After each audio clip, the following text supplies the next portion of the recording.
This ingenious trick is currently taking the entire internet by storm, and for a very good reason. But you need to know exactly how it works so that you don't make any mistakes here. I'll show you exactly how it works right now. Because the first thing you need for this is a microfiber cloth like this one.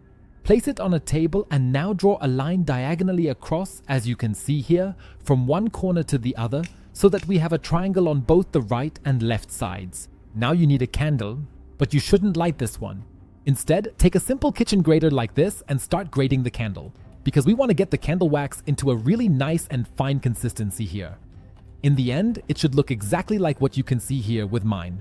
Now we grab the clean microfiber cloth again, lay it out flat once more, and then start carefully spreading all these leftover wax remains on the cloth with a spoon, but only on one specific side of the cloth, so that one of these two triangles is really well covered with the wax. Try to spread it as well as possible, as you can see here with me. If it looks like this in the end, then that's correct so far. Now comes the next extremely important step, because now you need a piece of parchment paper. You should place this directly and precisely over the triangle where you've just spread the wax, and then carefully fold the remaining other half of the triangle up over it. In between, you can also firmly press down on the parchment paper a little bit. Now you should fold it once again from right to left to ensure that it becomes a bit smaller and more compact. Then place it on a plate and go to your microwave. It should stay in there on the highest setting for 1 minute. Then take it out and wait for about 10 to 15 minutes. After that, you can remove the parchment paper because all the wax has now melted and transferred into the cloth. And that's exactly what we wanted to achieve. Because now comes the incredible advantage that we get from this. With this, you can now go to your faucet, for example. If yours also regularly looks like this and has limescale stains all over it, then you should first remove them with a damp cloth and then wipe the faucet completely dry. Once you've done that, the cloth comes into play.